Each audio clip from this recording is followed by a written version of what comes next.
Hello everyone. So it has been 3 weeks since I had my little tanning issue.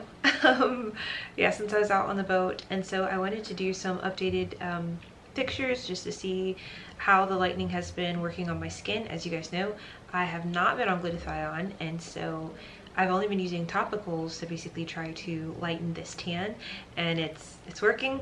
Thank goodness it's working. Am I back to where I was prior to that weekend? Like, no, not really. It doesn't look to be that way to me, but at least I am making some progress. And so, as you can see from some of these photos, this is, I guess, a photo of the inside of my arm, so like this area. You'll see that like when the melanin is basically being dispersed by your topicals, which should have melanin blockers in it, basically it's gonna kind of look almost like a dirt on your skin. I mean, obviously you have the option of, you could exfoliate. For me, since I'm also like, I just got on kojic acid like within the last 4 days, and so I've been using that twice a day as well as my semi-permanent lotion from Xanax, which I've made videos on them, and I'm gonna do the 3-month updated video sometime next week. But basically, if you are doing topicals, like, I would definitely keep your manual exfoliation. So manual exfoliating is either using a scrub or a scrub brush, or like, you know, one of those exfoliating mitts like a Korean Italy cloth. Like, just know that don't use those too much, or you can actually darken some of your areas. And so just be careful. Like, I would use it like once or twice a week if you're also using heavy duty topicals. If you're not, then of course you can get away with probably using it maybe 3 to 4 times a week out of a 7-day, you know, week. But if you're also using, you know, heavy topicals, like, just don't. You'll be fine just like using it maybe like once a week. Or twice a week, because those chemicals, especially in kojic acid, like, it will help to exfoliate your skin. And so with it, you can kind of see, you know, just kind of look like, you know, that's the old skin, kind of looks a little dirty, and then, you know, the skin underneath. And then I took another picture of the other side, like, so I flipped my arm over, and so like literally you can just see like the melanin is kind of like just being dispersed. And so slowly but surely that will go away, and then it'll all be, you know, the color that's underneath. I'm sure when I get back on glutathione, which is going to happen within the next 1 to 2 weeks, this process will go like way quicker. But you know, just for using, you know, topicals, like, you know, so far it's still pretty impressive what's happening with my skin, and so I'm really excited. Like I told you guys in the vlog over the weekend, if you're on Patreon, that I finally, like, I made a target date for where I want my results. I know some people have target dates, like if they have like a wedding or something, or some type of like special event in their life, and like, you know, they want to lighten prior to that. And so I have my date, and so I'm giving myself till mid-January. So by mid-January, all of these patches that you guys see have to be gone. They have to be gone. So for my legs, I did take a picture of my legs, and I don't know what the date of this first picture is here, but I did an updated picture of like just of my thighs since then. And generally my thighs do get a lot of sun, by no one's fault but my own. I don't cover them a lot. If I'm out like on the weekends or something, usually wearing a skirt or a dress or something like that, or a bikini, so that's my own fault. But it is good to see that, like, you know, the color is still changing even though I have been on a break from glutathione. So that was definitely reassuring to know. Actually, I'm actually drinking my chlorophyll right now with apple cider vinegar. If you put the apple cider vinegar in it first, the chlorophyll is basically just gonna like fall to the bottom. Just FYI on that. Like, they don't, I mean, I could have tried mixing it, but I just didn't.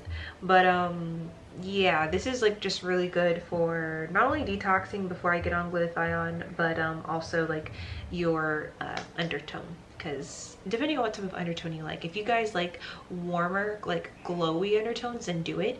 If you do not, then you can go on glutathione and basically have more of a pale looking undertone. So if you see, there are other you know, just skin lightening YouTubers, and you know, they just do glutathione and milk thistle and, you know, all of those, you know, even the cofactors. of glutathione, and so their lightening is more of a cooler shade. It's not really usually like a lot of warmth. So if you wanted to add warmth, you would definitely have to get on, like, you know, something like a chlorophyll. I would say look into lutein. We talked a little about astaxanthin, things like that. Like that'll help, like just to give like some color or some warmth if you don't like the cool tones. I know it just depends on what you're going for. So it looks like my thighs are starting to lighten. Of course, they would have been lightening quicker, but I have not been shielding myself from the sun. So, like, what do you expect when you're not doing what you're supposed to? But I'm really, really excited that, like, we're getting into the cooler months.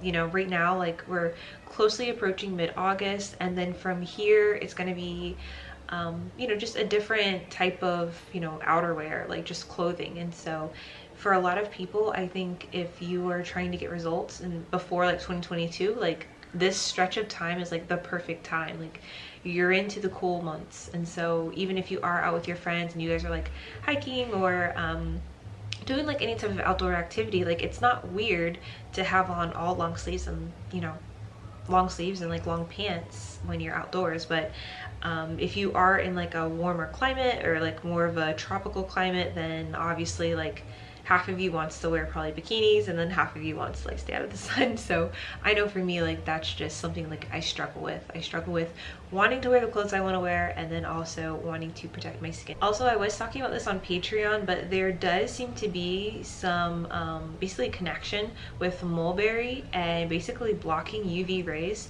So if any of you are trying to put together like your own sunscreen, or maybe you want to add some mulberry extract, like droplets, to your sunscreen, you know, definitely try it, because there are some studies that show that mulberry will help with helping your skin not to tan so much.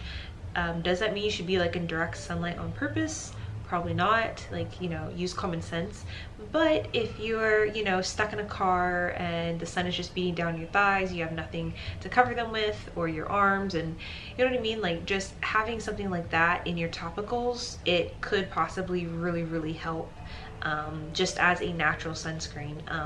I wouldn't trust it just to use it alone, because obviously I haven't tried this out yet, but I will be buying my own to test this out, and also just because mulberry has natural occurring arbutin in it, and so not only is it lightening, but it also has like you know, some protection from UV rays. So mostly I'm going to be using it just for lightening, but just know that there are also, you know, some information on it that it can help you with blocking your skin from tanning. Tanning as much, should I say. The studies like didn't say that it will keep you from getting tan at all. It just said that it'll keep you from, you know, as much. So one area I noticed I need to pay special attention are my knees. You know, sometimes like just joints and stuff like that, you have to pay special attention to it. I also noticed like on my, you can see my elbow, but yeah, for my knees, I think I'm going to be using probably a homemade lightener on it. The Xanax does well for like the rest of my body, but you know, they did say like on their website, like they have other stuff specifically for joints, so I'm assuming that stuff is like stronger. But I'm gonna try to whip up something, probably with arbutin and kojic acid, and I don't know what else, probably mulberry. I don't know. It'll be like my next like little DIY project.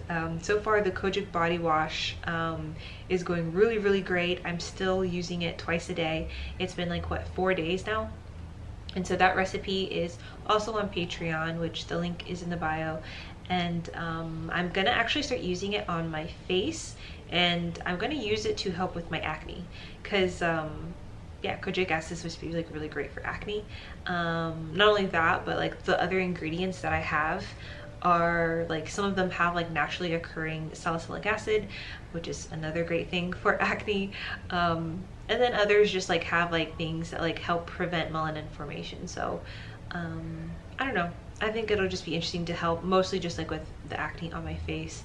I do need to make a video on glycolic acid 10%. Hopefully I can get around to that. I've been using it, I think 3 weeks now. Glycolic acid, guys, if you've been sleeping on it, oh my gosh, it has like, there's definitely some benefits to it, but we'll do like a deep dive into that. So yeah, I just wanted to do just a little close-up of what the skin is looking like and where I'm at, since, you know, setting myself back a little bit. You know, slowly but surely we're still going. Obviously things are about to really speed up here once I get back on glutathione, but for right now, like, just being on topicals, like, it's still doing its job. Like, they're still working, so I'm pretty happy with that.